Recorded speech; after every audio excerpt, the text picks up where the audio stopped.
So good day to everyone. We welcome you all to the second online meeting of Amrita Global Alumni Network, arranged by the Kochi Healthcare Campus.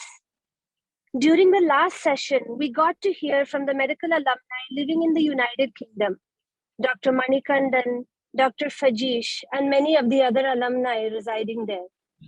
Today, we are delighted to spend some time with our distinguished alumni currently practicing in the United States. From the moment we get through the medical entrance exams and start medical school, students are plagued by decisions regarding their postgraduate education. Competition is ever growing. Costs of education are eternally climbing, and all the confusion and uncertainty is truly frightening.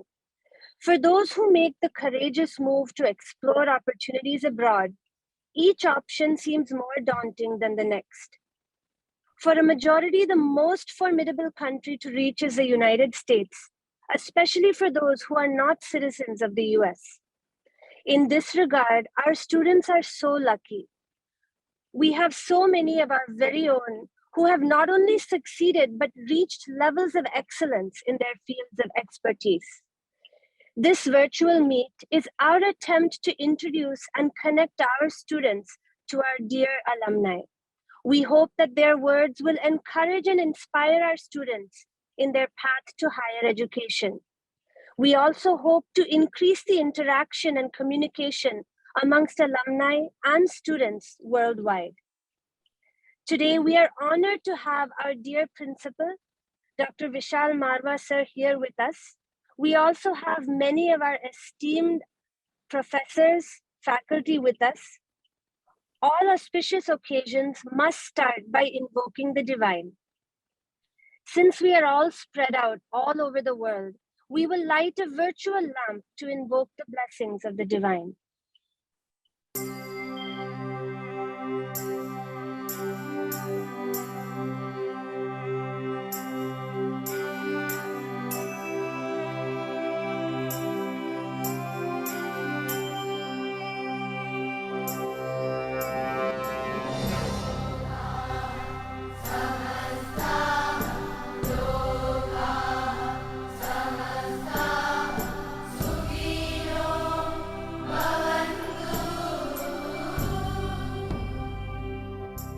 It's my honor to invite Dr. Vishal Marwa sir to speak a few words at the outset of this auspicious meeting. Good evening, everyone. It's indeed a pleasure to be addressing everyone today. On behalf of Dr. Prem Nair, Medical Director, Amrita Institute of Medical Sciences, I welcome all of you to this Amrita Alumni Association activity today, wherein career prospects for doctors in USA will be discussed. Whenever anybody wants to embark on a journey to a new country, or for that matter, even in a new organization, there are a lot of doubts in one's mind. One wants to know what will be the route to be taken, what will be the trajectory, and there are many considerations to be taken. So I'm very happy that today Dr. Asha Mariam Alex, Rheumatologist at Sinai Hospital, Baltimore, 2002 batch MBBS alumnus of AIMS Kochi, who has done a residency at Southern Illinois University and Rheumatology Fellowship at Georgetown University Hospital, will be addressing us today.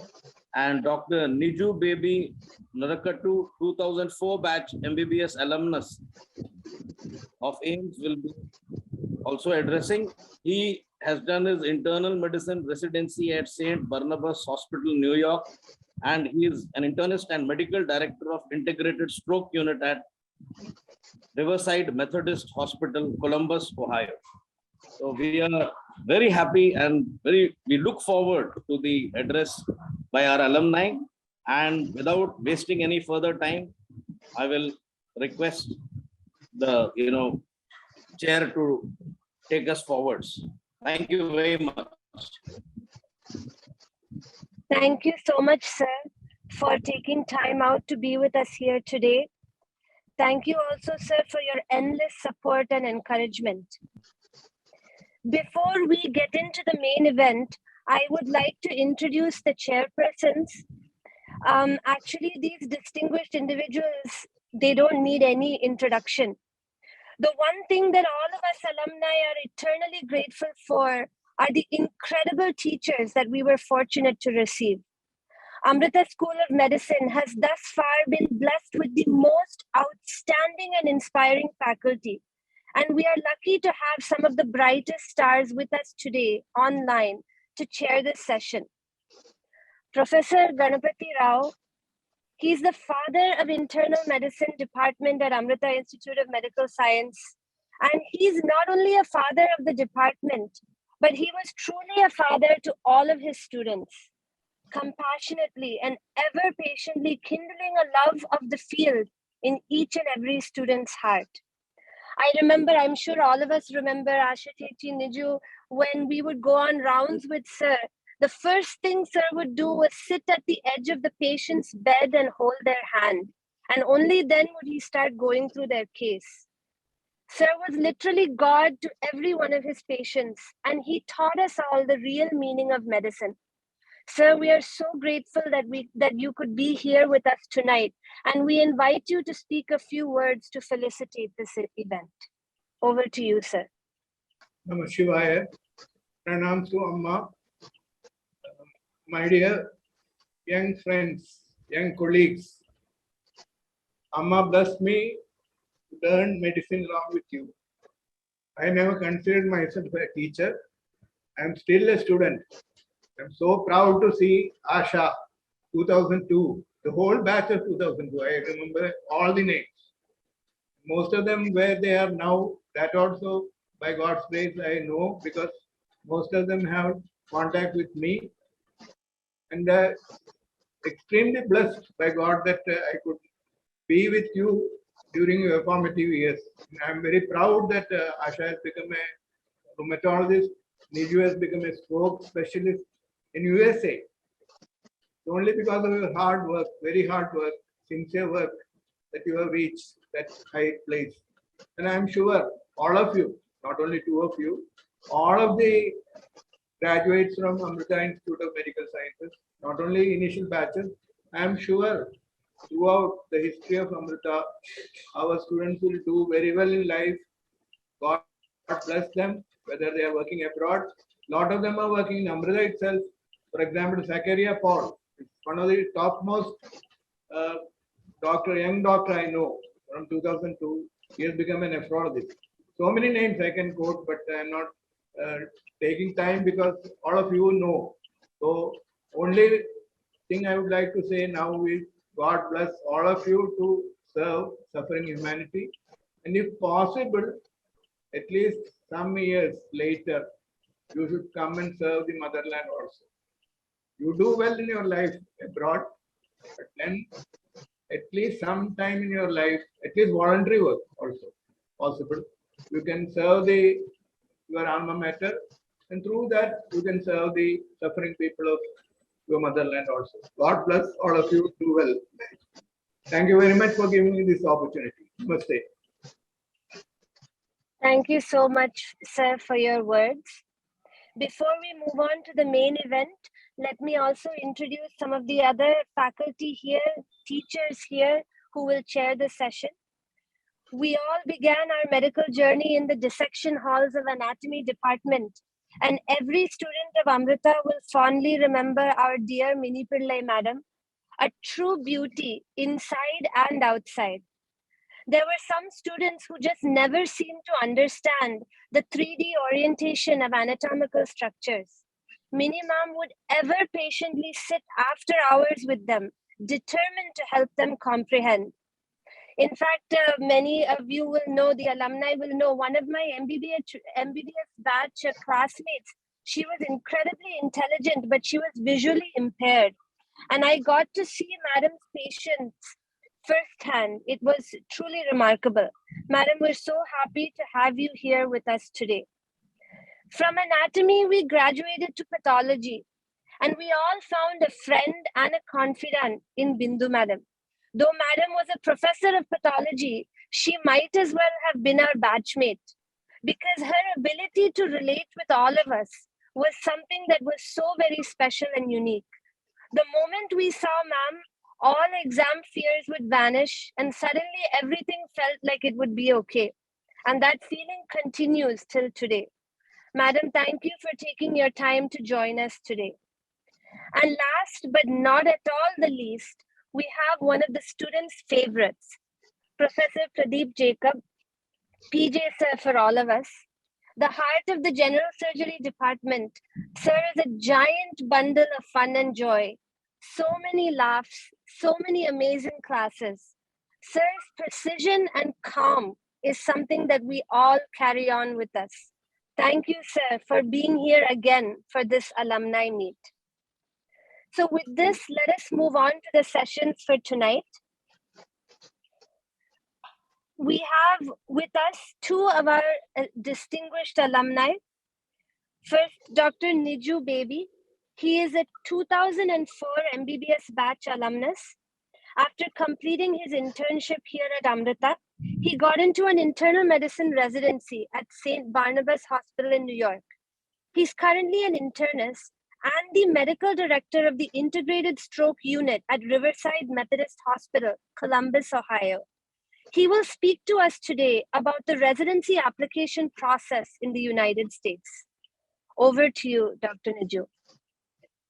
All right. Thank you, Priya Chechi, for your kind words. I'm really thankful for PG ma'am for giving me this great opportunity to come here and talk about my path till here, especially in front of my teachers. I'm really overwhelmed to see Rao sir, PJ sir, Minipule ma'am, and Bindu ma'am.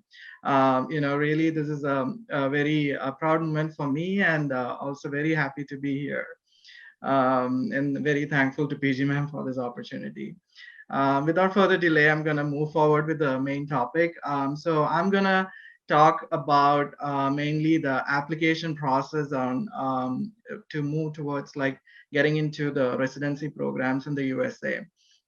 Just to talk a little about myself, which Priya Chichi has already done, just to put things in perspective, I was in the 2004 batch, and I graduated from Amrita in 2010, and then after that, I went on to my USMLE path and ended up with getting into residency at St. Barnabas Hospital in the Bronx in New York, and from there, I graduated in 2016, and since then, I've been working as a hospitalist, which is basically, I'll be talking more about that, but that's basically something about working in the hospital setting. And about a year ago, I was fortunate to get into a little bit of administrative duties. So I ended up getting a position as a medical director in our stroke unit, and that's my hospital. Very, it's a neuroscience center. I'm very happy to be a part of that too. So that's been my journey so far. For today, I'm planning to talk about what IMG is, to explain that, like I said, the application process, and then talk a little bit about the certifying body, which is the ECFMG, the USMLE exams, the whole match process, and the general timeline as to what should we expect regarding that. Mm. Now, like I said, hospitalist. This was a term that I heard once I came here. Just to explain a little further, in the U.S., the healthcare has moved towards a path like so it's divided into outpatient care and inpatient care. So after your graduation and from internal medicine, you have this opportunity to either go for fellowship or you can choose to go to primary care, where you'll have your is basically like somebody has everybody here has a primary care doctor. So you go to that doctor for any of your needs, any minor illnesses, annual checkup. So that's your primary care path. Or you can, or if you get really sick and you need to get admitted, then you go to the emergency room and then you get admitted to the hospital. And there the hospitalist comes in and admits you, coordinates your care until you get discharged. So that's my major role here, seeing patients in the inpatient setting. So I don't see patients in the outpatient setting. So that's what a hospitalist is basically. Now, I just want to share some general tips about if you're thinking about residency in general. So my first tip is that try to start preparing as early as possible. Like if that is your path, dedicate your time towards that and start thinking about it. And even while in medical school, just think about what specialty you like and try to work on publications, try to get some abstracts and poster presentations, especially if you can get some ICMR publications. That will all go a long way and help you get a good match in while you prepare. So and the whole process takes about 2 to 3 years. So while you prepare for that, and this is after graduation, and while you prepare for that, just make sure you don't get a long gap in your resume. Just try to get some experience to build your resume. So all this is to build a good resume, which will help you towards getting into a residency program and of your choice. And of course, for the exams, get good scores because that usually puts us in the front so that the program directors like and call you for interviews. So these are some general tips. Moving forward, so I just want to talk about this IMG. IMG is basically it's called International Medical Graduate. So that's the expansion. So it's basically a physician with a medical degree or qualification from a medical school that's located outside the United States or Canada. And it is basically not by citizenship or nationality. So even if you're a US citizen, if you did your medical school outside the United States, you are still an IMG. So that is very important to note. And to apply for residency, you have to meet requirements on 3 different levels. So first level is the ECFMG level, and you have to get the ECFMG certificate. And then it is the state level, like which state you're applying. So each states have their own requirements. So it's online in this website, FSMB. Basically, FSMB is the website, and if you go there, you can get each state has some requirements. Most of them are same, but there might be a small difference between one and two. And of course, the programs, whichever program you're planning to apply, make sure you research that program, make sure that's the right choice for you, and also you meet their criteria as well regarding scores and number of years and all this. So just make sure you keep this in mind when you apply as well.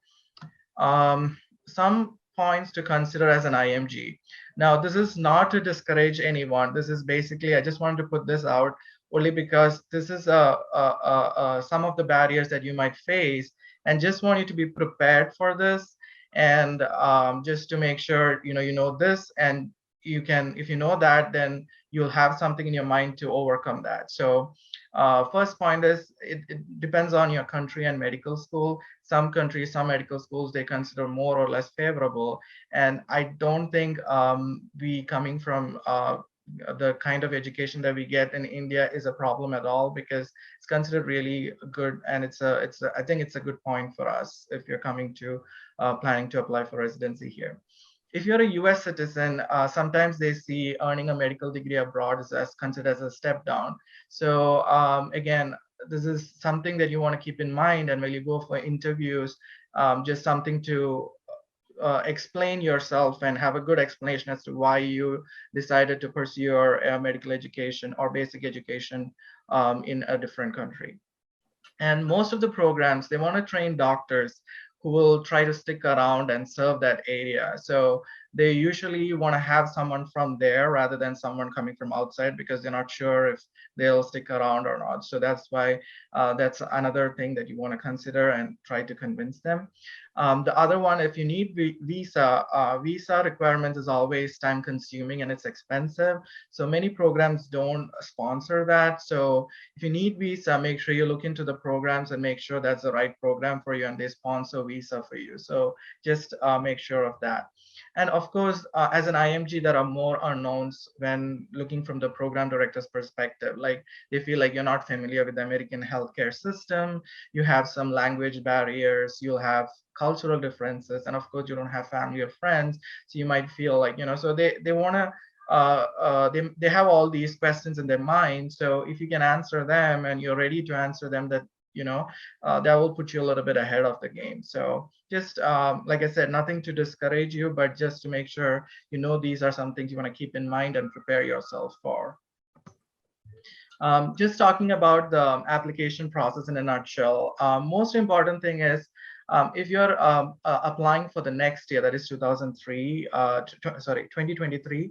make sure you read the 2022 USMLE bulletin, because sometimes they keep updating small stuff. So whatever I say today probably might not be the same next year or the year after. They just keep changing a little bit. So make sure you read that bulletin of information for the corresponding year. And make sure you have everything in place before you start the process. And the first process is to get an identification number from the ECFMG. So you apply for that, and then you submit an application for the ECFMG certification. And you can just apply. You won't get the certificate yet. You'll just do the application process, and then you will get a scheduling permit, which you can use to apply for the examinations. So basically, first you put the application, and then you get the permit, and then you apply for the examinations. So once you complete your examinations and once you finish your graduation, then you get the ECFMG certificate. So even if you're applying before, you get it after all this process, basically. And once you have the ECFMG certificate, then you're ready to apply for residency. So that is basically the process in a nutshell. Now, coming to the topic of ECFMG. ECFMG is a certifying body, basically. So that's Educational Commission for Foreign Medical Graduates. So basically what they do is they make sure you are ready to apply for the residency in the USA. So they want to make sure your exams are all good, your scores, your medical diploma. So they go through all that, make sure everything is good, and then they give you a certificate, and then you're ready to apply for the residency. And so I have some requirements here that they have put in their website. So first one is a medical school requirement, which till 2023, I'm sure most of our medical schools in India are eligible.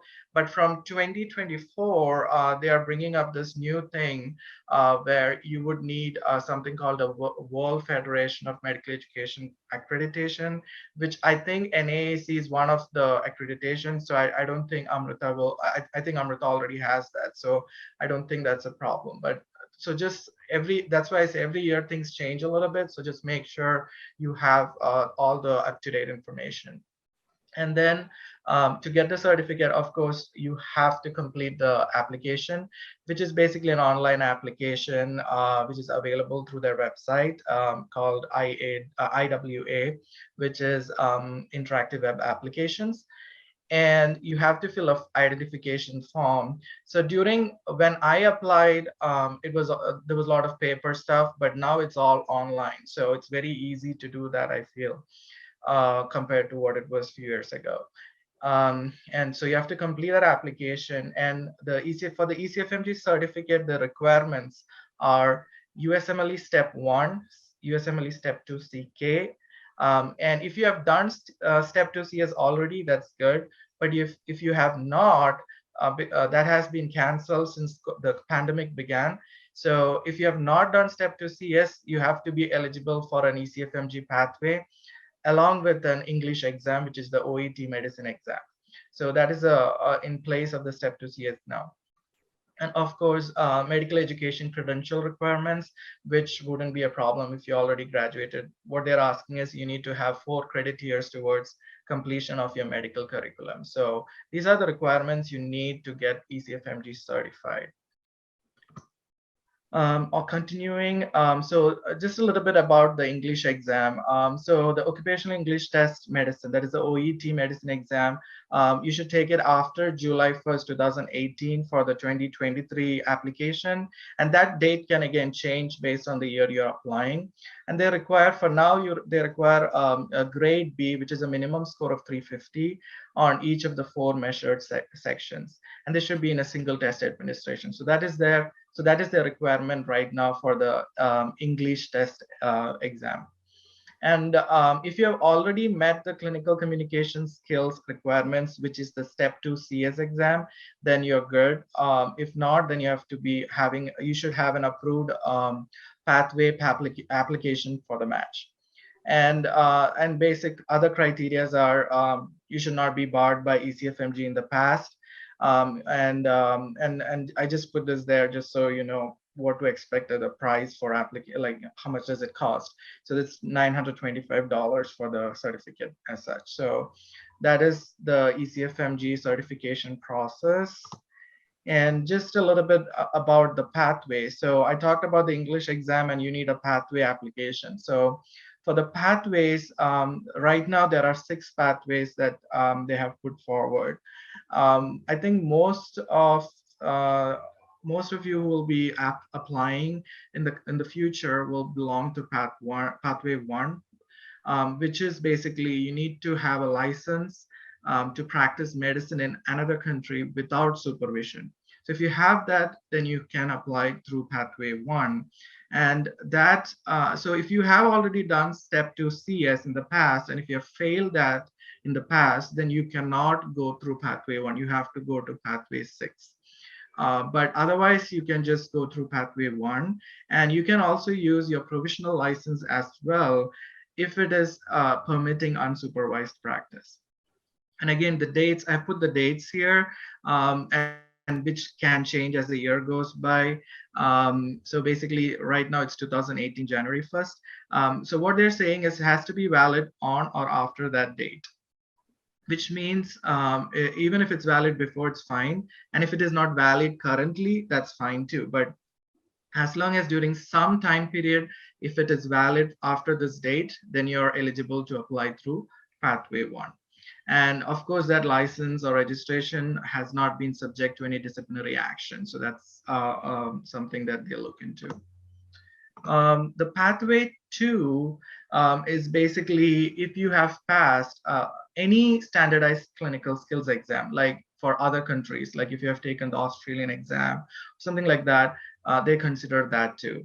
And again, there is a date set for that as well, which is 2018 currently for the next year. I just put a list of the exams that they have in their website also. Basically, if you have done any of these exams, then you can apply through pathway 2.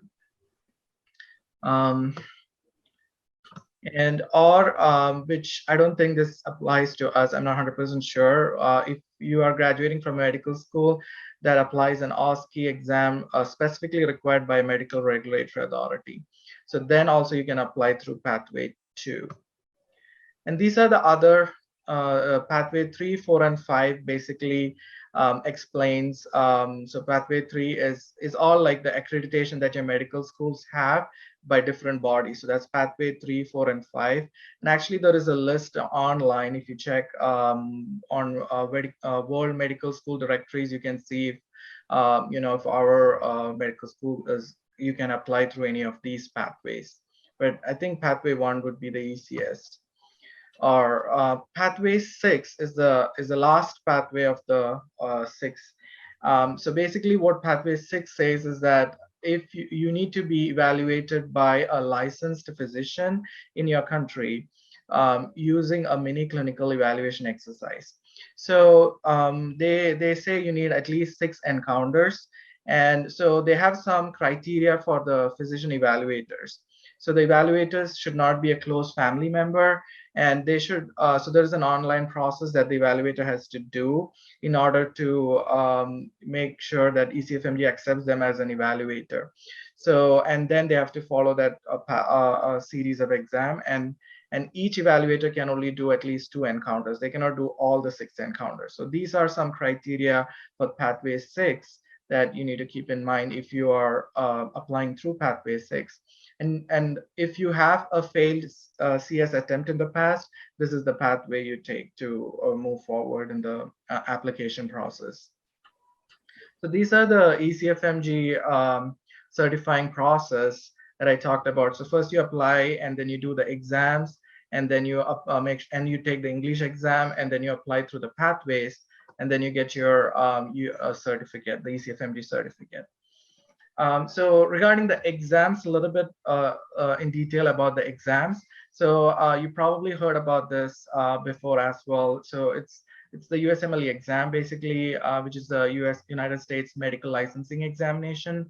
So previously there used to be step 1, step 2 CK, step 2 CS, and step 3. So since the pandemic began, step 2 CS, which was a direct patient encounter kind of situation, that was discontinued. So that's been at least 2 years now. So that's no longer there. And so right now we have step 1, step 2 CK, and step 3. So for step 1, and I'll be talking in detail about each steps. But for step 1, a new change that just happened recently, a few months ago, was that they initially we used to have like a scoring system, but now there's no longer a scoring system. It's either a pass or a fail. So that's some change that just happened a few months ago. Now, general rules for the exams, like I said, first make sure you go through this bulletin of information that's in the USMLE website, and make sure you are ready for the exam. And they have each step-by-step instructions on how to apply, what documents you need, everything. So that is a very useful document to have. And exam limit is also something new that came up recently, is you can only do 4 times per step. And that is, and in the 4 times, 3 times has to be within a period of 12 months. And the 4th attempt should be 6 months away. So these are some criteria that they have set, which I think previously it used to be you could do up to 6 times per step. And also they put this new thing that you cannot retake a past step. So if you don't like the score before, you could retake the step, but right now you cannot do that. There's only one exception where you can take a past step, which is basically if you are out of date of that exam. So basically, if you are, for example, you're applying for a program that says you have to complete all the steps within 2 years, and if your step 1 is way out of 2 years, then you can retake it even if you passed it. So that is the only exception that they're allowing now, to retake a past step. Just a little bit more about USMLE step 1. So it measures our basic science knowledge. So basically it's our first 2 years of medical school, what we learned in year 1 and year 2. It is a 1-day exam, and it is over 8 hours. So you'll have 7 blocks. Each block is 60 minutes each, and you'll have a 1-hour block as well. So that's why it's 8 hours. And each block has 40 or less questions, to a total of 280 questions. So these are all multiple choice questions for you. And to apply as of now, it costs $985. And if you're taking the test outside the United States, there is an extra surcharge for that. I just put here the disciplines or the subjects that comes in the step 1. If you look at it, you'll see it's basically everything. Most of it is from our year 1 and year 2. So that's what they test in step 1. And step 2 CK is basically what they test is our ability to apply the medical knowledge and skills that we have acquired under supervision. And there's a lot of emphasis on disease prevention as well in step 2 CK. Again, this is a 1-day exam. It's a 9-hour testing session, and you have 8 blocks with questions and 1-hour break in between. And each block is 60 minutes each. And again, it's 40 questions or less to a total of not more than 318 questions. And basically, this is year 3 and 4 mostly of our medical school, what comes in step 2 CK. So that's step 2 CK. And the final sequence in the exam is step 3 as of now. Now, to apply or to get ECFMG certificate, you don't need step. To apply for residency, you don't need step 3. You just need step 1, step 2 CK, and the English exam. And if you have and then you can apply for the pathways. You get your certificate. You can apply for ECFMG. I'm sorry, for the residency. But step 3 is required if you need H-1B visa, or if you want to get ahead of the game to show that you've completed step 3. That might, especially if you're applying for internal medicine, that helps you a little bit about getting a preference if you completed step 3. So it's basically like I said, the final examination of the sequence. And it is basically what they're testing is if you're able to apply the medical knowledge and skills in an unsupervised setting. So basically, this is a 2-day exam. On the first day, you'll have multiple choice questions. So I believe there are 60 minutes a block. So there are 6 blocks, and each block has 38 to 39 multiple choice questions. So that is day 1.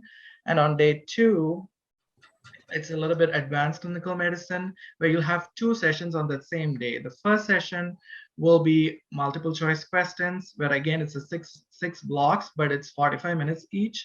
And then, which is a total 180 questions. And after that, the second session will be kind of like a computer-based case simulation. So there'll be 13 encounters. Each encounter is around 10 to 20 minutes of time. And basically what they do is it's basically on the computer screen, they'll give you a scenario, and then you have to start inputting what you will do next, what you'll do next. And based on your response, it moves forward until it reaches the desired effect, basically.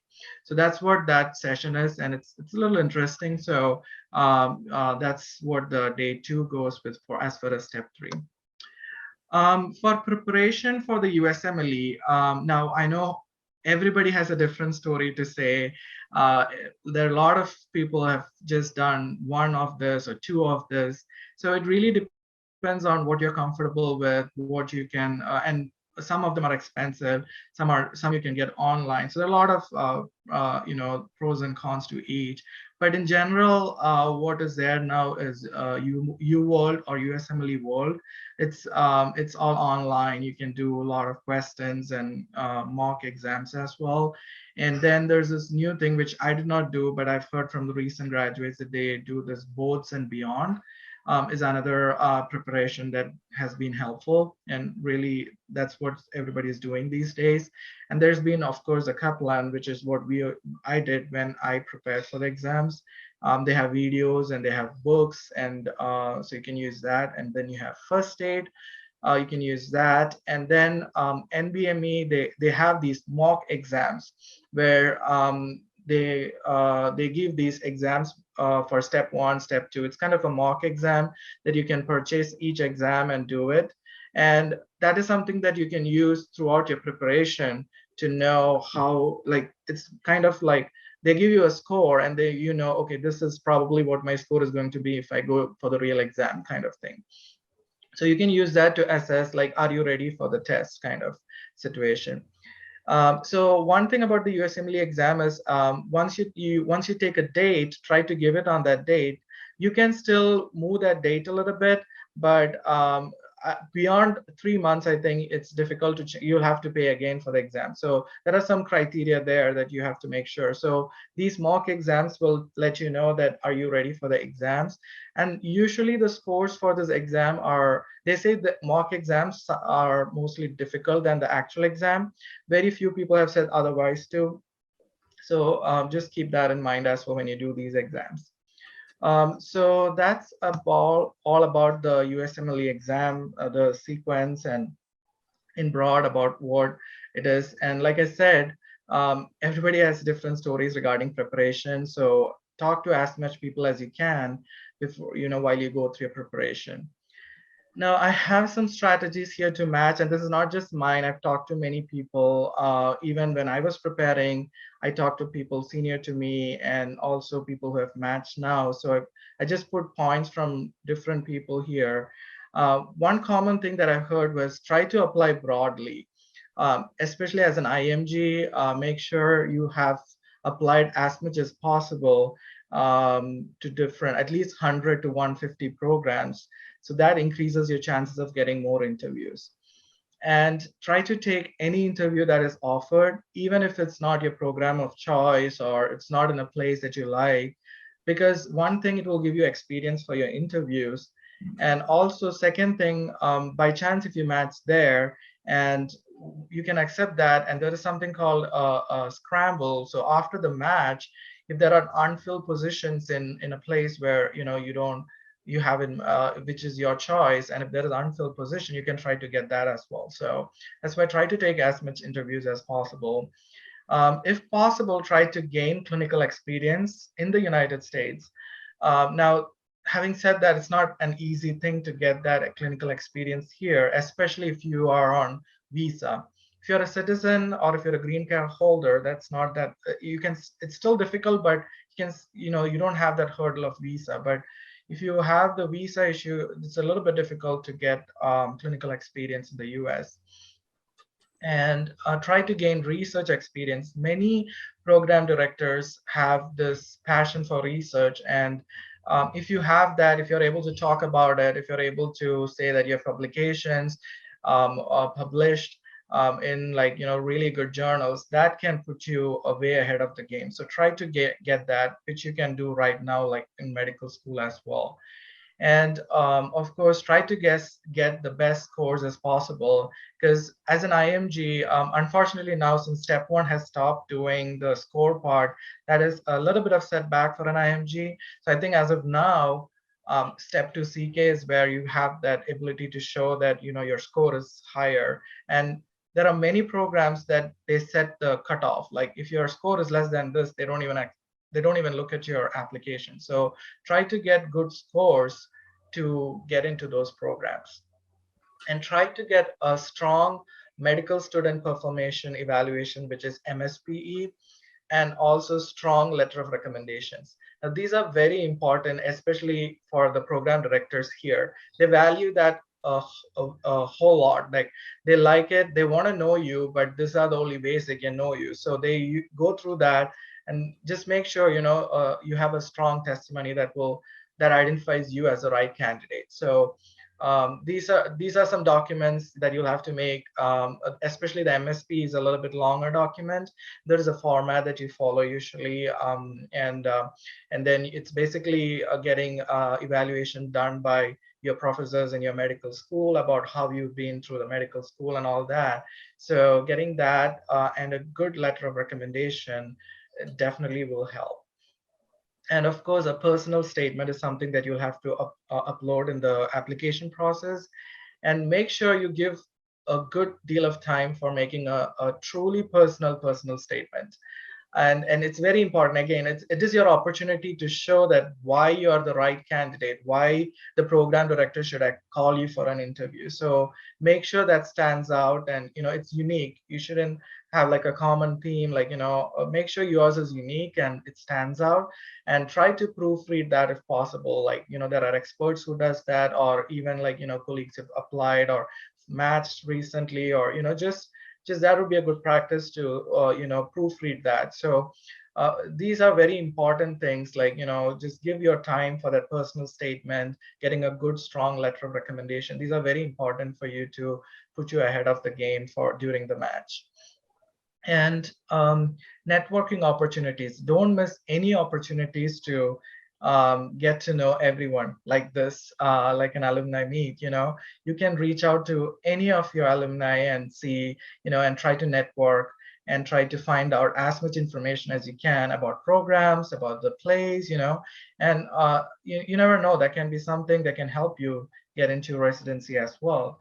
Try to attend conferences of your desired specialties. Like if you're interested in neurology, try to attend that kind of conferences. Again, that will increase your networking, like, getting people or someone you might that can give, help you with the process or something. So definitely that's very important. Keep in mind, try to get to know as many people as possible during this process. These are some general strategies to get a match for the program. Now, again, like I said, clinical experience in the USA is a little bit tricky, but it's not impossible. So there are two kinds. One is an elective, the other one is an observership. So elective is something where you get some hands-on experience, where you have direct interactions with the patients, and it's in different forms called clerkship, externship, sub-internships, and this can be done even while you're in medical school, and you can get like a month of rotation, everything like that. And observership is basically something which is, again, it's not hands-on, and as the name says, you observe someone do it. You don't directly interact with the patient. So hands-on experience is definitely a better choice if you want to do that. Now, how to get it? It's, again, like I said, it's a tricky thing to get this experience. Yeah, and I know there are a lot of agencies that can help you, but you have to pay for that. But if you look into like programs and look into different programs here, they have their own ways, criteria. So you can try applying and try to see if they can accept you based on, if you have a step 1 score, or if you've passed your step 1, you can put that and say, I passed step 1, I'm planning to apply, and I want to get some experience. And sometimes you might get lucky, and they might call you to do that, get that experience. So again, this is a really good thing to have in your resume, because most of the interviews, they'll be asking this question: what did you do after your graduation in the USA? What experience you have in the USA? So this will help you to answer that question. So even research opportunities, if you can get that in the US, that is a good thing too, which you can use in your resume to build it, to get a better match. And if you're called for an interview, make sure you research about the program, know their mission statement, their core values, their history, know what they have accomplished in the past, and so that you're ready to talk about that during the interview. And of course, you're going to ask these questions: why did you select this program, and why should they select you? So be prepared for that questions. Be confident. And one thing that coming from our country, what we have a problem with is we don't speak up a lot sometimes. We feel we can speak up only when we are asked to, but don't be afraid. Here, you have to speak up. Make sure you're confident. You are confident, but you speak up, and that's how you show that. And also try to rehearse as much as possible. Try to do mock interviews. Ask questions. You should come, in fact, you should come with prepared questions in your mind, so that you can ask them, and genuine questions, of course. That is your opportunity to show your interest in the program, and also your opportunity to know about the program. So utilize that opportunity and try to ask questions. And of course, after the interview, one thing would be to send thank you letters for interviewing them. This puts, and so that way the program directors can, see your name a second time and think about you. Oh, okay, maybe, I like this person. I'll, think about this person. So that's how it is. So just the interview process is just make sure you're prepared for that really good. The match, basically, talking about the match, it's basically a program algorithm. So what happens is, once you finish your interviews, you have a rank order list. So suppose you have 10 interviews, and then you make a list. Okay, this is my first choice, second choice, third choice, fourth choice. So you make a list of the programs, and you enter it in the computer, like in the website. And also the program director also has the same thing. They rank their preferred candidates, 1, 2, 3, like that. So basically, both this goes into the algorithm, and the algorithm that matches it. Like, it finds out, okay, this and this match. Okay, so they can go together. So so it's computer kinds of decides there a little bit who goes where, but the rank order list is yours. So so it so that is what happens during the match. So After the match, there can be some seats that's, positions that's unfilled because the computer couldn't find a proper match. So usually after the match, the results are out, there can be like, few seats that are still open. And sometimes it doesn't mean it's a program that's not liked or it's the least choice or something. It's just the computer couldn't find a match. So you can still get those if you haven't matched with the match. You can still apply to get those unfilled positions as well. And sometimes I'll say majority of those unfilled will be from places where it's not your choice or something, but that is an opportunity as well after the match process. Now, I just wanted to put this here. It's about ERAS, or it's the Electronic Residency Application Service. So this is what you would be using to transmit your transcript. So basically, for the residency, you will be uploading all your documents to ERAS, and like your letter of recommendations, your MSPE, your medical, your ECFMG certificate, everything will be going through to ERAS. And from the ERAS, and that's where you also put where you want to apply, what all programs you want to apply. And from the ERAS is where they will submit to the program. So each programs get your application from the ERAS. So that's why ERAS is something that you will come to hear about as you move in the application process. Now, I just wanted to put the timeline here of all how things go, how long does it take. Now, for the next year, so that means for 2023, if you're planning to apply for the 2023 match, the process starts from June of 2022, the previous year. So, and by June, you should already be ECFMG certified, which means you should have completed your exams, you should have completed your OET exam, and you should have got the ECFMG certificate. Now, to get all that, like I said, the USMLE exams, once you give the exams, it takes 3-4 weeks for the results to come. So make sure you have at least a year to 2 years planned for that process before you apply in June. And once you start the application, the first process in June, what you would start is you apply and pay for ERAS token through the ECFMG website, and you are registered for the match. Then once you get the token, then from July to August, you will be doing the application, like you'll be filling your application process. You'll be entering all your details. You'll be getting all the letter of recommendations, uploading your personal statement, and all those documents will be uploaded to the ERAS website during this time period. By around mid-August, make sure all the documents are ready to use. When I say ready to use, so the letter of recommendations is something that, so suppose you're getting it from someone that you like a professor or something, you want to make sure they know that by August it's uploaded in the website. So you have to make sure of that time, you have it by that time. And in September is when you certify your applications. And when I say certify your applications, make sure everything is in place, everything is correct and accurate. Because once you certify your applications, you cannot change anything on that, like your address or whatever small information. If you want to change, you cannot do that. So make sure before you certify, everything is good. And then once you certify, you cannot change it. And if you have to change it, you'll have to reapply. So basically, that's why make sure when you certify, make sure everything is accurate. And then you submit your applications. You click which all programs you're planning to apply, and then ERAS will start sending your application to the programs that you have selected for. And every year there will be a release date of applications.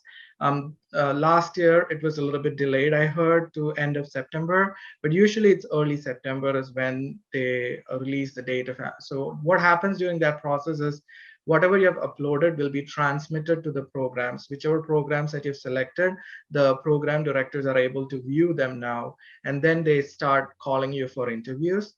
And basically you will start, you get invitations for interviews, and you schedule them. And of course you attend the interviews and during this period. From November to January, basically, that's when you register with the match program, the NRMP, which is a match program. And then you just register then just to make sure you don't pass the deadline for the early registration period. And also during this time, you can use that opportunity, just think about sending follow-up letters to programs. So if there is a program that you really like, but they haven't called you for an interview, you can reach out to them, just sending an email saying, hey, I would really like to come and interview at this place. You can do that as well. Now, you can use that timeline. Now, there is something called pre-match, where what happens is some programs, they don't wait for you to go to the match process, the computer algorithms. They don't want to take that risk. So if they really like you for the interview, they say, you know what, I'm going to give this position to you. Are you interested in taking that? So this is before the match. And if you like it, you can sign a contract and then that's it. You're done for that season. You got your match and you're good. But if you haven't got the pre-match, then you have to go to the match process. Now, the thing is, if you get a pre-match from a program you didn't like, or you are not very sure about, once you give up that, you cannot take it back after the match. So because they'll give it to someone else. So that's if you get a pre-match, just think about in length and decide if you need to take it or not. By February, you will be putting your rank order list, and March is the time where they have a week of match, that is a match week. And usually that is a week where they'll publish if you have matched and where have you matched and all that. So that happens in the period of March. There's a week that is dedicated to match.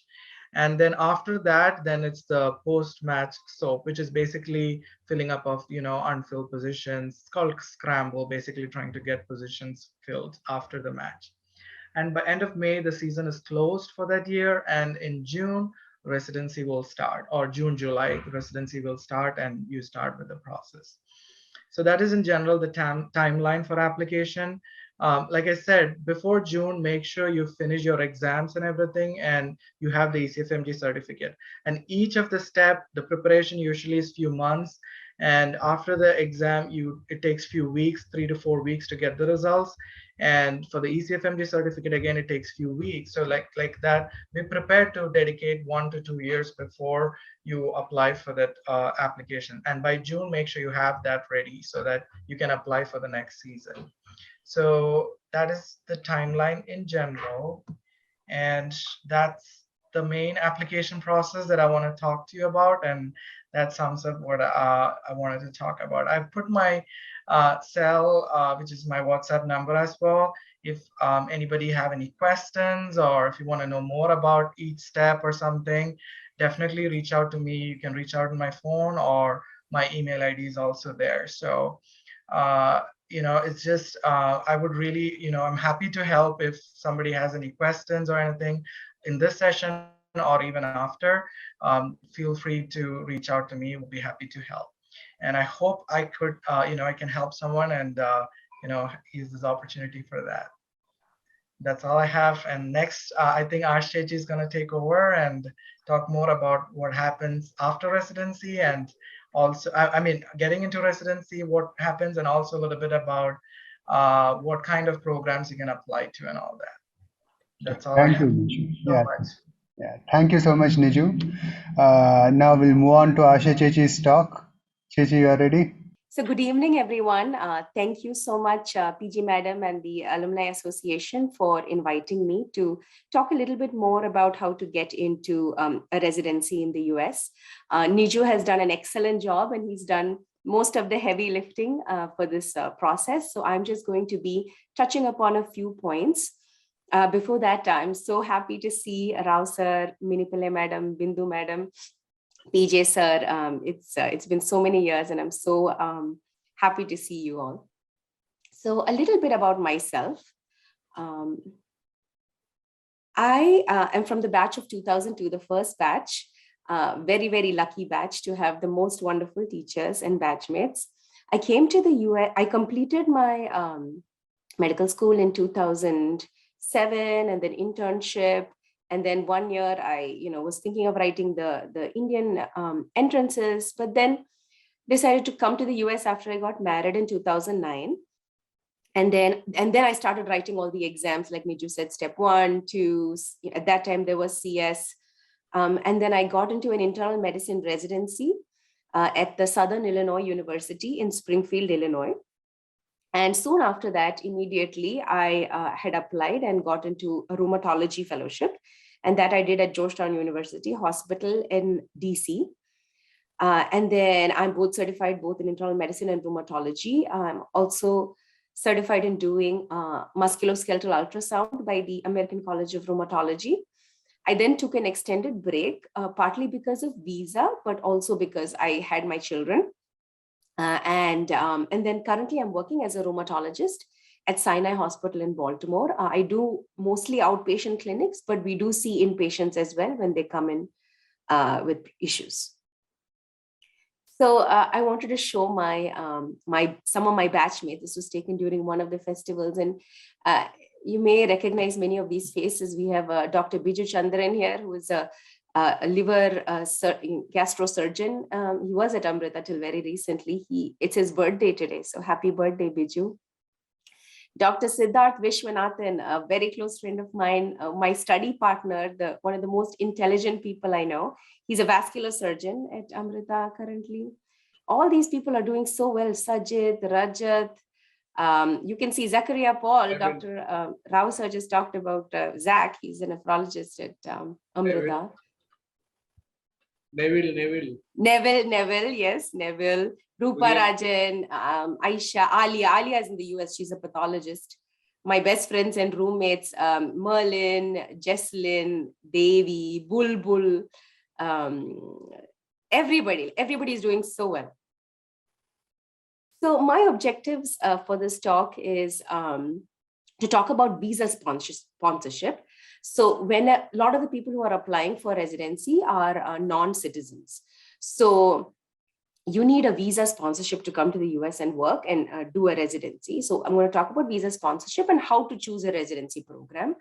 And then just going to touch upon residency life, fellowship, and lifestyle in the US. So I'm going to concentrate on these two aspects.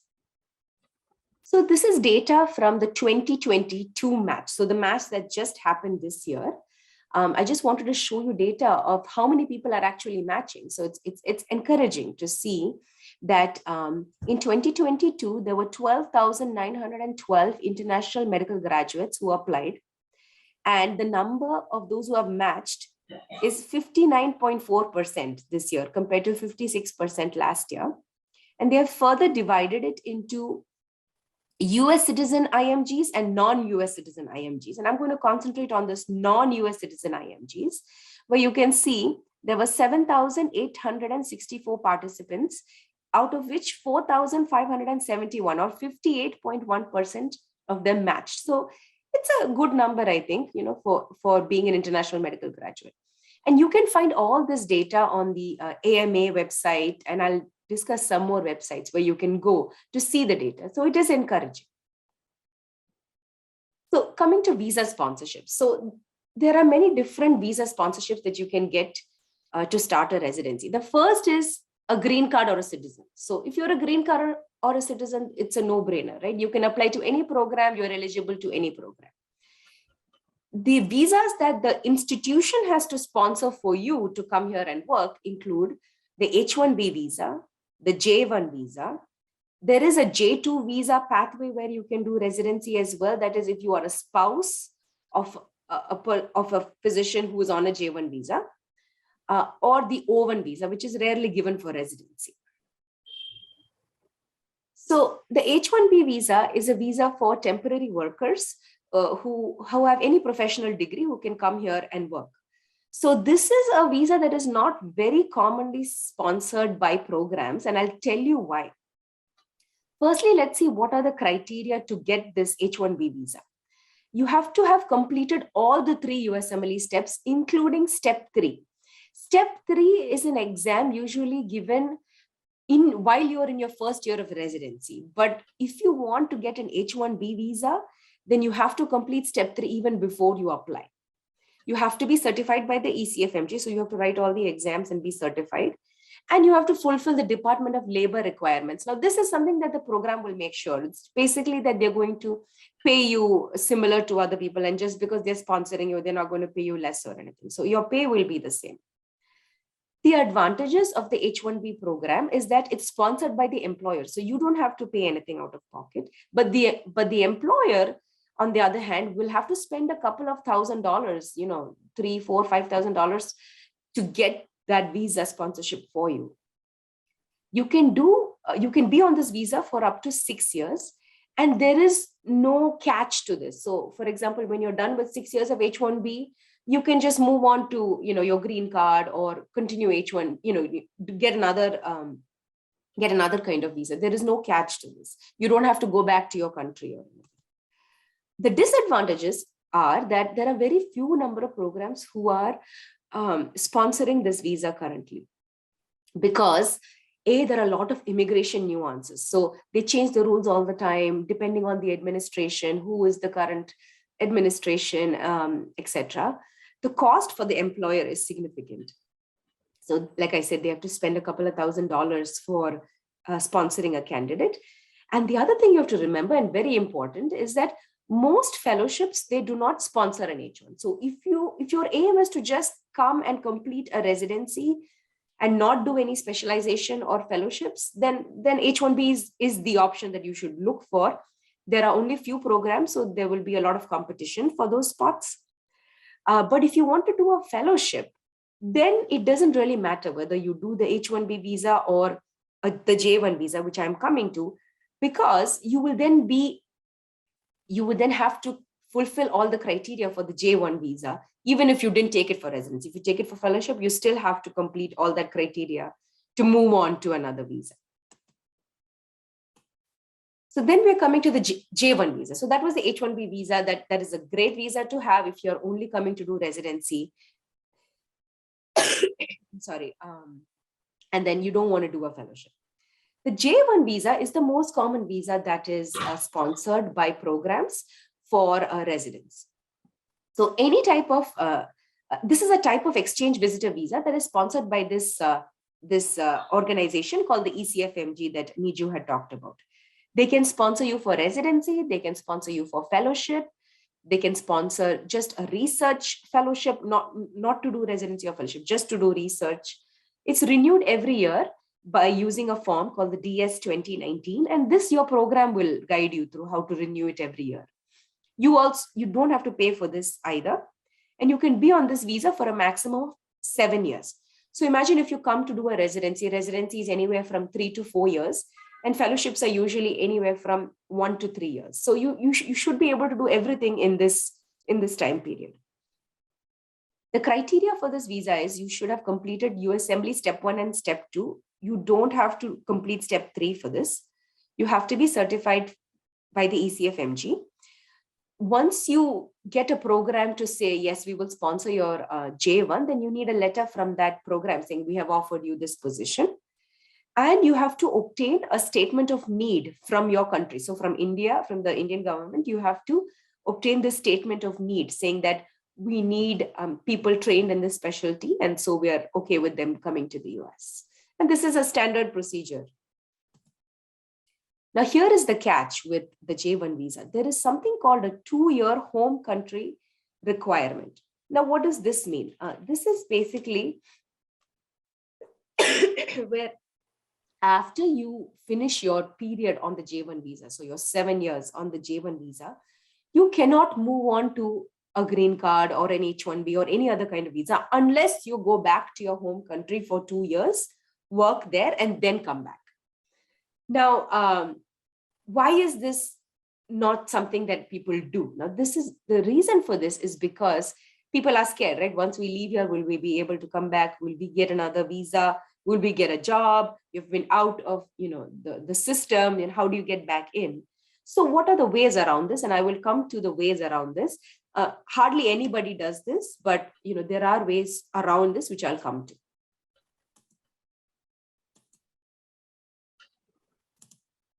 So the J2 visa, I want to mention briefly. So if your spouse, it doesn't have to be in the medical profession, but in any profession, if you have a spouse who's on a J1 visa, sorry, then you can work on something called an employment authorization. So what this is a form that you will submit to the US Citizenship and Immigration Services department, asking for an authorization to work. And this you apply yourself as a candidate. It costs somewhere between $400 to $500 every year.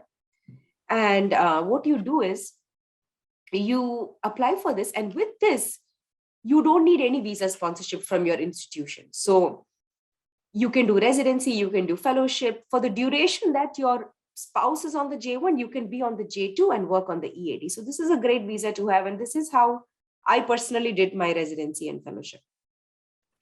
There is no home requirement. So J2 doesn't have to go back to your country, but your J1 has to fulfill all these requirements. Oh, sorry.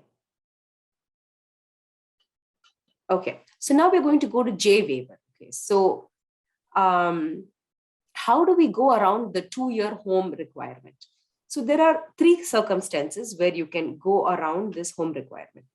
The first is if you're facing persecution in your home country. So there is a war going on, or stuff like that. The second one is there is hardship to your spouse and children who are US citizens. So what this is that, for example, if your spouse and your children are all US citizens and you are the only one who has to go back to your country for 2 years, that is not ideal. Or if your children have medical conditions where they won't get adequate treatment in your country, those kind of things. You have to prove that. Now you have to get a lawyer, apply, have all the paperwork, etc. And the third one is the most common route that everybody does, is the Contract 30 or the Interested Governmental Agency waiver, where a governmental institution or agency will apply for your waiver of this requirement, and you work for 3 years in the US, and then that requirement it goes away. So state department is one of the interested government agencies. They can sponsor up to 30 J1 physicians per year. And these spots finish up early. So if you need to get a waiver job, you have to apply in advance. And it says underserved communities, but every big city has an area which is underserved. So it doesn't mean you will be in a rural area in the US or anything. And there is no disadvantage to this in the sense that it will be the same, your position will be the same, your salary will be the same, everything will be the same. It's just called a waiver job. You may not have as much choice in where you're working, but still you will have a good, decent choice. And the last thing I want to talk about is the O1 visa. This is an exceptional visa that is offered to people usually when they have completed residency on the J1 and then want to start fellowship or have a long fellowship and don't want to go back to their country, then you can get the O1 visa. It's very hard. You have to have a lot of publications, a lot of letters. And then there's something called the green card lottery, where people who are born in certain places, they can apply every year for a green card lottery to become a citizen. And this is a totally different topic, but there is an option, especially if you're born in the Middle East, etc. You can apply for this green card lottery. So to summarize, being a green card or a citizen is the best. There's no hassle there. The J1 is the most common visa that the institutions sponsor. But remember, there is a 2-year home requirement, or you have to do the J waiver, which is 3 years. H1B is a good visa to have. You have to complete all the 3 steps. But for fellowship, I don't think hardly any programs sponsor H1B. There may be few. There are always exceptions to the rule, but there may be a few programs, but very hard. And then the J2 with EAD, with the work permit, that is also a great option where you have no waiver, no home requirement. So that is about the visa. So I know this is complicated, but it is very important to think about these things before you apply for a residency, because that could make a difference in your future plans. Now, how do you choose a residency program? There are so many options. There are so many programs, so many specialties, so many different locations. How do you choose? Sorry, I'm coughing. I am just recovering from the flu and I'm still having a cough. So what your future plans are, what your visa needs are, and what is the big picture? What is the big picture for you? So for this will be different for everybody. So here are some terminologies when you search for programs. I just want to mention them really quickly. There is a categorical program. That means once you get into the program, you complete it, you're done with the residency. It can be anywhere from 3 to 7 years. It starts from the first year and all the way till the end. So those are categorical programs. Preliminary programs are that they're only 1-year programs. And there are some residencies that require a preliminary year. For example, internal medicine you need to do a prelim year or an intern year, it's called here, because here after medical school, they don't do an internship. So a categorical internal medicine program will include the prelim year, but sometimes you may not be able to match into the prelim year of that program, but you did match into the rest of it. So you have to find a prelim year at another place, and many programs do advertise prelim spots. General surgery, you need a prelim year, a surgery prelim year. For example, dermatology, radiology, you need to do a prelim internal medicine year. Ophthalmology, ENT, you need to do a prelim general surgery year. So that's another thing to remember, that when you search for programs that you can apply to, you will see prelim spots and categorical spots, and you have to know what the difference is. Transitional year is similar to the preliminary year. It's a 1-year program, after which you can go into any of the residencies. So I'm going to talk about what are the top international medical graduate friendly specialties based on the 2021 data.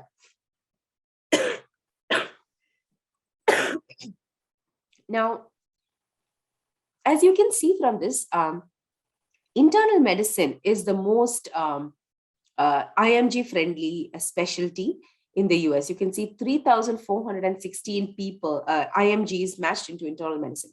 Now, after internal medicine, you need to do internal medicine to do cardiology, gastroenterology, hematology, oncology, all the specialties, just like in India. Just remember one thing, neurology is not a specialty of internal medicine in the US. It's a separate residency. And you can see that is also one that international medical graduates can get into. Family medicine is a little different from internal medicine, where you also do OBGYN, you do some surgeries, you do some pediatrics. So basically it's jack of all trades. Pediatrics, psychiatry. Psychiatry is very sought after because the lifestyle is great. Pathology is another residency that international medical graduates do get into. And we have a few alumni in the US who have done pathology residencies. General surgery. Now you can see this, it says preliminary in the background. So this is only the first year of general surgery, not the entire general surgery residency. That is here. This is general surgery categorical. So it's easier to get into the prelim year than the categorical, but not impossible.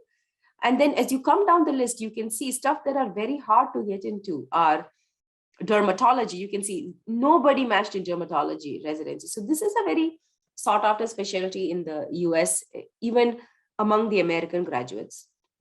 Radiology, they say 16 here, although it's very hard to get into radiology. Orthopedic surgery is very, very, very hard to get into unless you have previous training in orthopedics in India.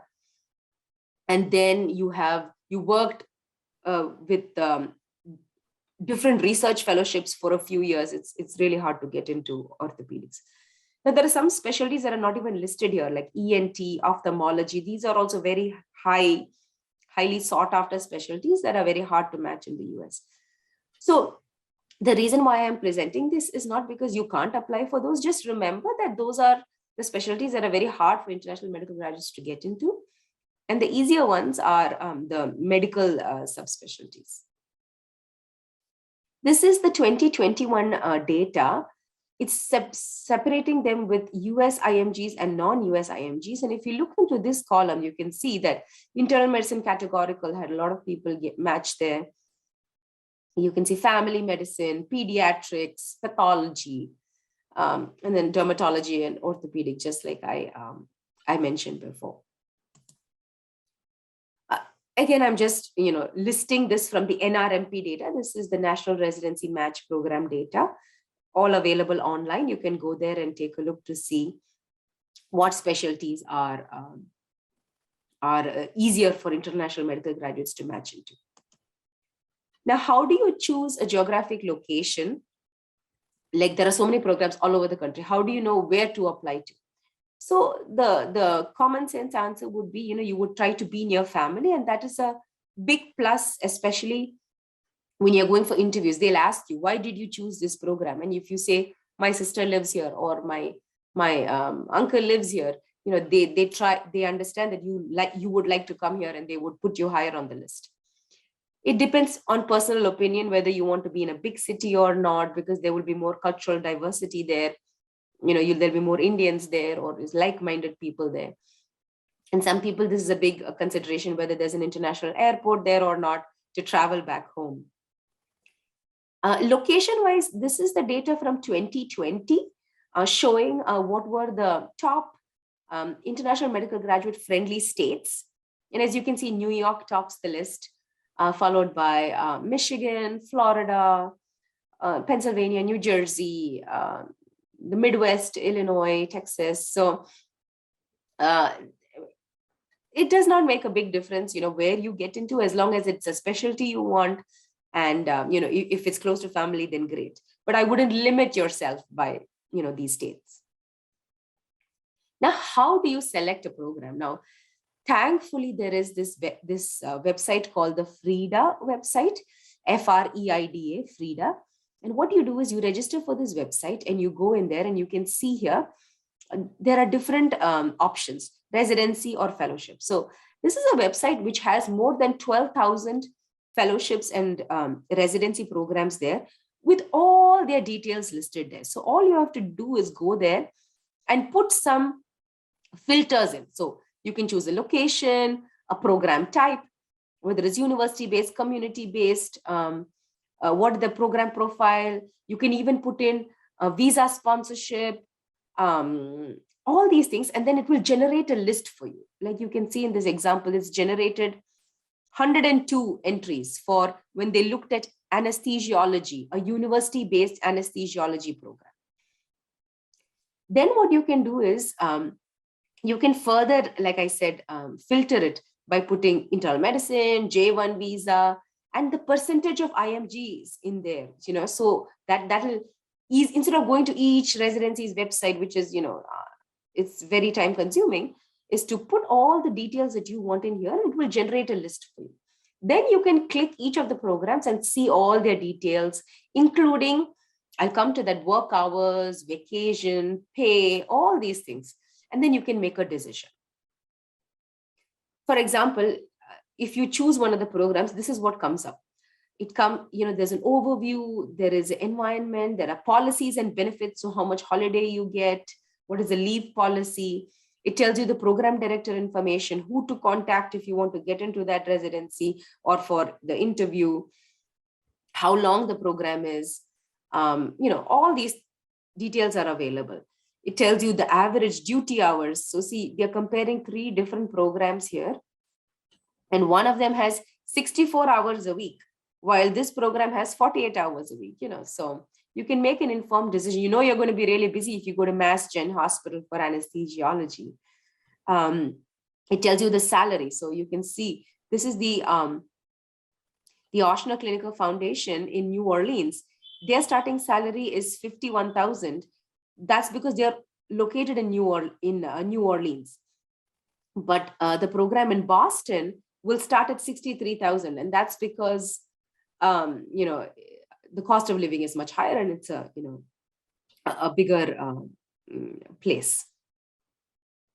It even gives you the salaries. So for example, it tells you year 1, year 2, year 3, how many days of vacations you get, how many sick days you get, how much of unpaid or paid leave maximum. So it gives you all these details, so you can look at everything before you make a decision to apply to that program. And that way you don't ask the questions that are already there on the website when you go for the interview, but you ask something that's out of this. So to summarize, based on what Niju spoke about and what I spoke about, there's no clear-cut formula as to how to get into a residency. You apply, you write all the steps, get good USMLE scores, try to get US work experience. Now, I know Niju touched upon this. One thing I would advise you is that because of all this HIPAA compliance, there has been difficulty to get into doing active hands-on work once you complete medical school. So what a lot of people who want to come to the US do is, once they finish their 4th year of medical school and before their intern year, they take a one month break, 2-month break. They come to the US because by then they're still considered as medical students. And medical students don't have that HIPAA privacy rules. So you can apply to as many programs as you want and see if there's a good big name program who will accept you to be a student in the specialty that you're interested in, and then do that rotation for a month or 2 months or something, and do very well, try to publish something at that time, get a letter of recommendation from a US person, and that will be very, very useful in the long run. And next thing is connections.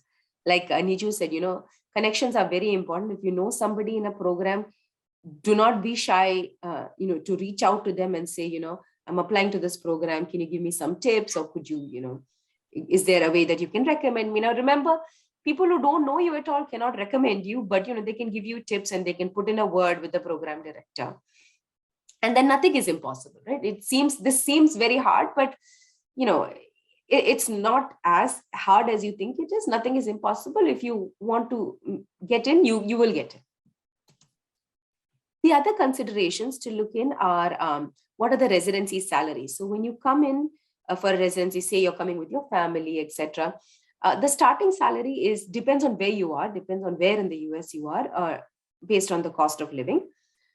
So it ranges from 60 to 63,000 a year, the first year, and every year there is an increase in the salary. The difference in the salaries scheme compared to the UK and the US is that the salary is not much different in the UK when you're training and when you're an attending. It increases a little bit. So you get a really good salary even when you're training in the UK. But in the US, the trainee salary is low, but the attending salary, once you start a job, it jumps exponentially. And then you have to consider the cost of living if you're living in a big city. And then you have to think of the big picture, like what are my goals? What is my dream? What do I want to become? Do I want to be a clinician? Is my goal to earn money? Is my goal to teach, teach students? Is my goal to be an academic physician? So you have to look at the big picture as well. So that is basically about residency. And once you're in the residency, even before you get into residency, you're also thinking about fellowship. Like, should I specialize? What should I specialize in? And similar to residency, you want to try to decide early. The applications are due at the end of your second year of residency. So you only have the first year and the first half of the second year to prepare your CV. If you know what you're interested in earlier on, great. Try to rotate in that specialty, try to do some research in that specialty. If you don't know, it's harder, but either way, I would say, be very sincere in what you do, have a good work ethic, always be polite and kind like everyone is, and then get a strong letter of recommendation and strong personal letter of recommendation, and then connections, again, just as in residency, is very important. Now, fellowship is easier process than residency because you're already in the system. Now you're equivalent to all those who are getting out of residency, so it's easier. I wanted to touch upon the lifestyle in the USA because everything is not a bed of roses. In the US, you are a doctor, you're also a husband or a wife, a mother or a father, you're a chauffeur, a housekeeper, a chef, a home maintenance expert. You are responsible for most of the childcare. Childcare is a hard thing. Like, in India, you have your sister, your cousin, your neighbor, your parents, your in-laws. Here, if you're living alone, you can imagine if the kid gets sick or, they cannot go to the daycare, then, backup childcare is an issue. And then, the family support like you have in India is not there here. So that is a hard part. There are a lot of useful websites that if you're interested in coming to the US for residency, I would look into. There are a lot of blogs, especially this one is a good one, matcharesident.com, the ECFMG, the NRMP. And then there are also lots of websites.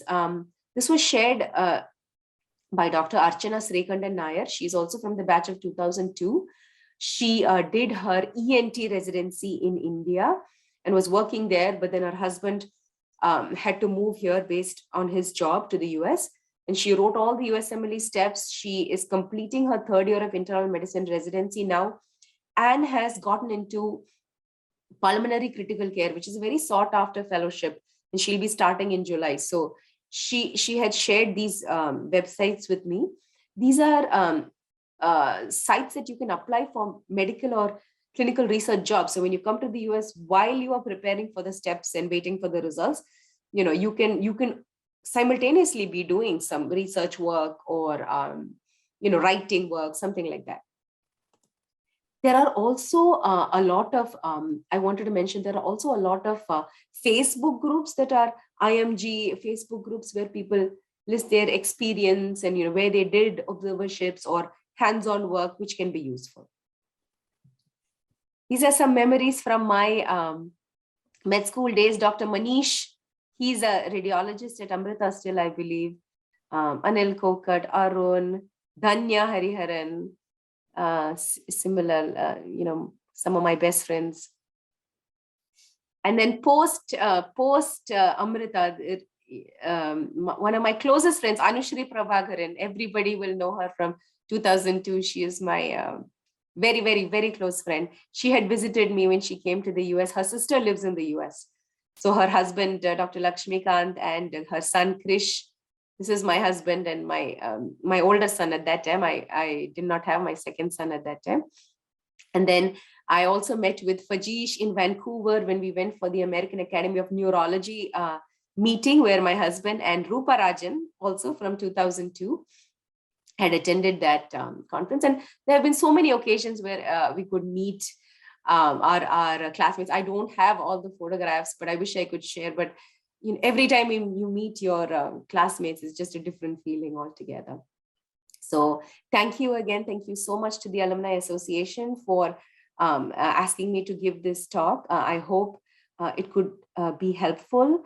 If anybody has any questions, we have, as far as I know, at least 30 plus alumni in the US in different stages. So I, did it so long ago in 2010, 2009 and 10.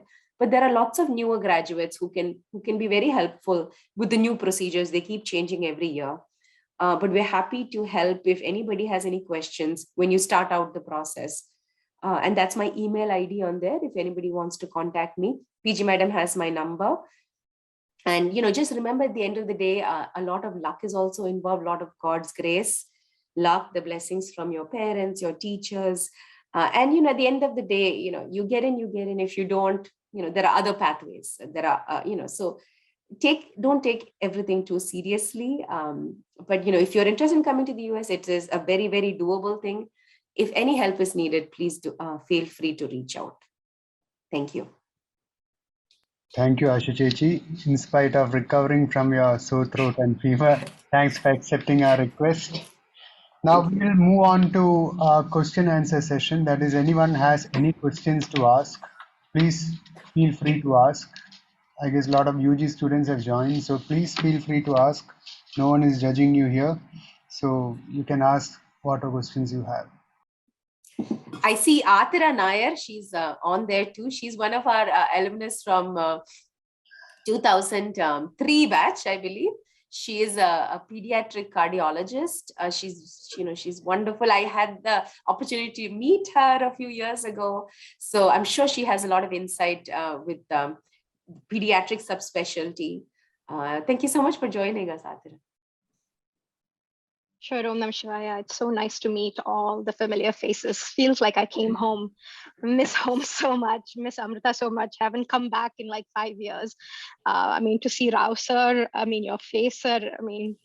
Sashtanga Pranamam on your feet. We are here because of our teachers.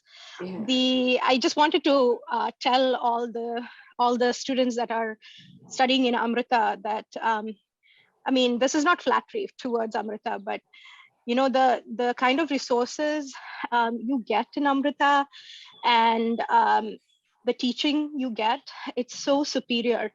And it's very much in keeping with the American standards. I never missed a beat.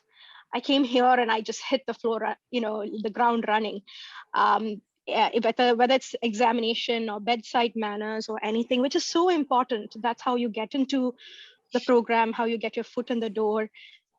Please utilize resources, gain your confidence, and people see that. And, I have to give hats off to both Niju and Ashichi for like an amazing presentation. I don't think anybody could have done this better than you guys. I learned so much because, we all have our own journeys, but we don't know other people's journeys. And I just wanted to thank everybody, every teacher, every person who has come into our lives. You are the stepping stones why we are here and we're doing what we're doing. And I hope that every one of us is doing you proud many, many miles away. I wanted to add to what Adara is saying, what she says is so true. Our hospital, Amrita, even the files, the metal files, they are the same here. When I came to do residency, even that metal file that we have the papers, well, now everything is electronic, but when I started, there's no difference. The beds are the same, the folders are the same. It felt like we were in Amrita, really. So, that exposure was just amazing.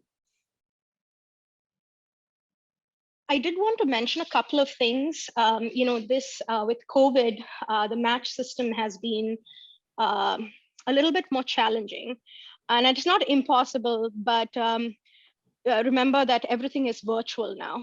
And so because it's virtual, the American graduates who were keeping to their demographic area or their targeted demographic area and would only go apply for 10 programs, 20 programs, get 10 or 20 interviews from that and know where they want to go.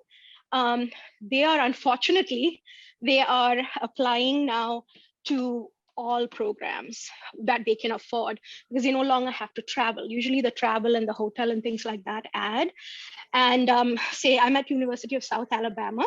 And so we had almost 1,800 applications for pediatrics. We're not even talking about a super competitive branch.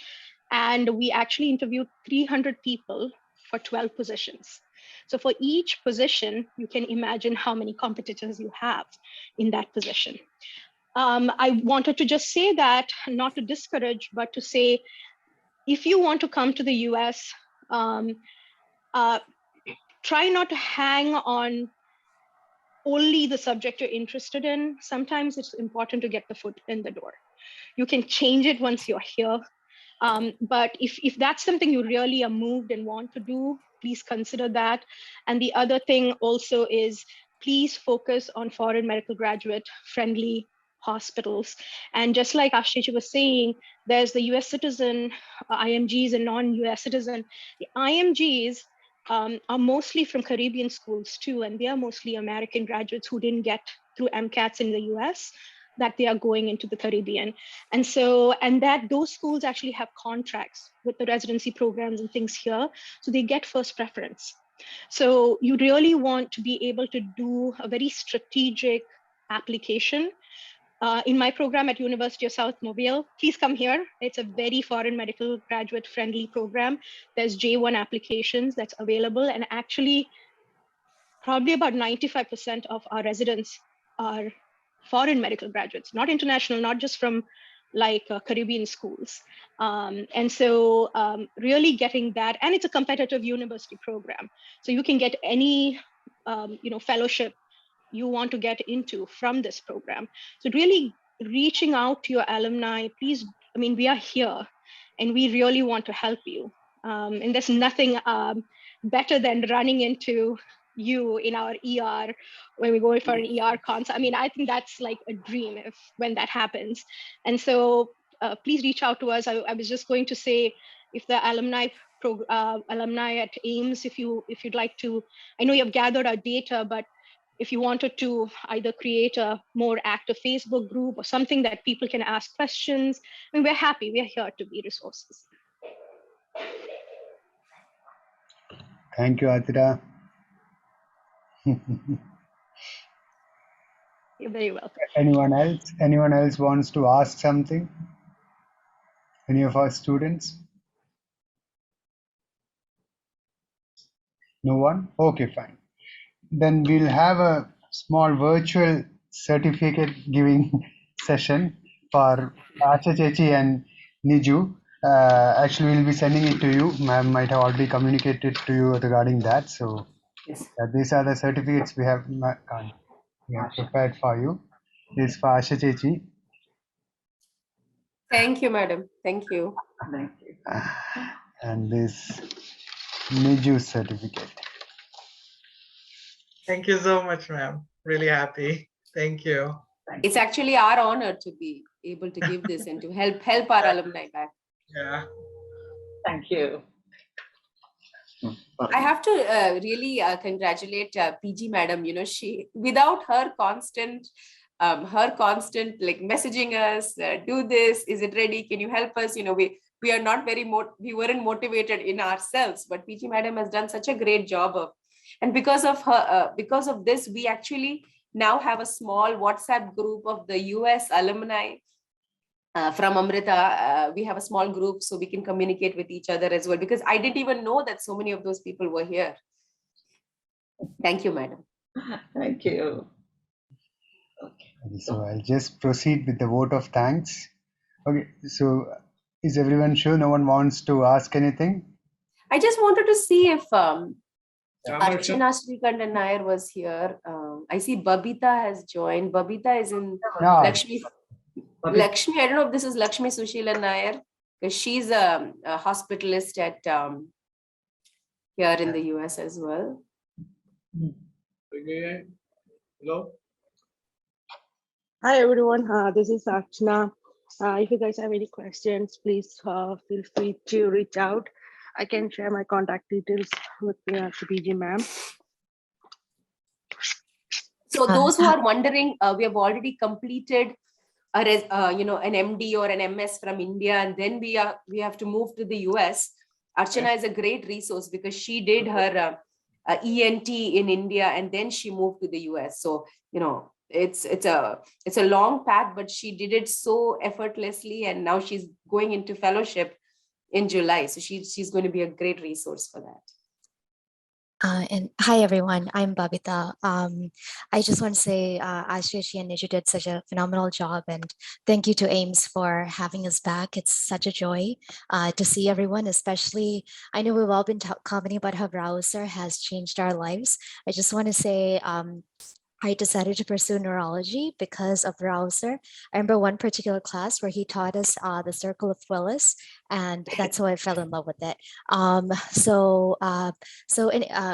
like just to add on to what Ashish, Niju, as well as Abida has said so far, the only comment that I just want to highlight is that there is that timeline which they both have highlighted multiple times in their excellent presentations. So just keep that in mind, because you don't want to lose a year. You just want to utilize the time and the resource that you have. And as they've already said, we're always available for any kind of assistance we can offer. Good luck to everyone. Thank you. I'm seeing Babita like this. I think I should see her in real life too, because we are actually in the same city, but we haven't met yet. Yeah, and Ashish's and your husband, Ashish's husband, and I work in the same department.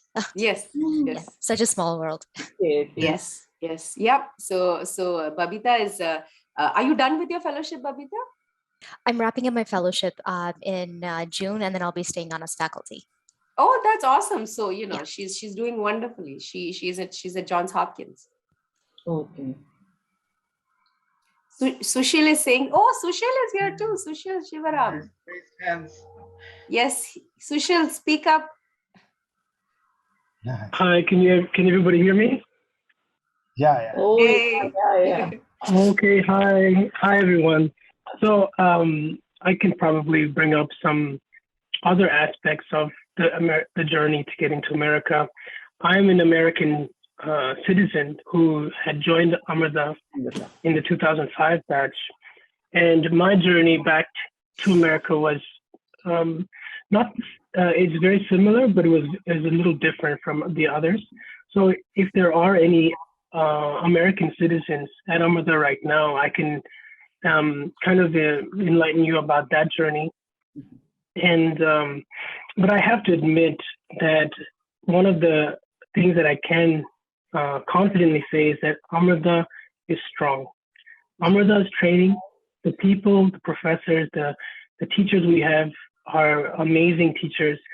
I think everybody has emphasized Rao sir, but Rao sir is such a great mentor to all of us and a great inspiration of what a real physician should be like, how compassionate the physician is, and the art of medicine, which we don't really see nowadays, especially as we get older. But what I do want to mention is that Amrita has given us a very good platform to train.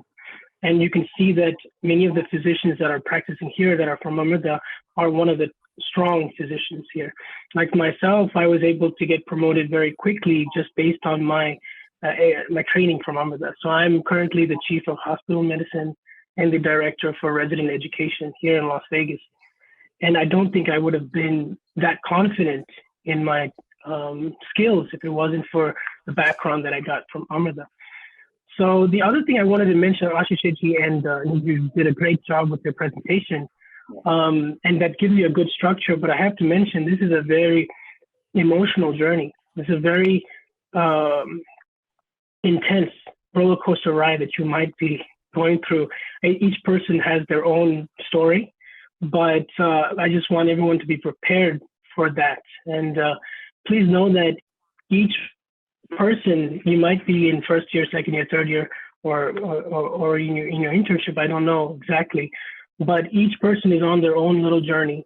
You know, just because you might not know where you stand right now doesn't mean that your future might be a very, very good future.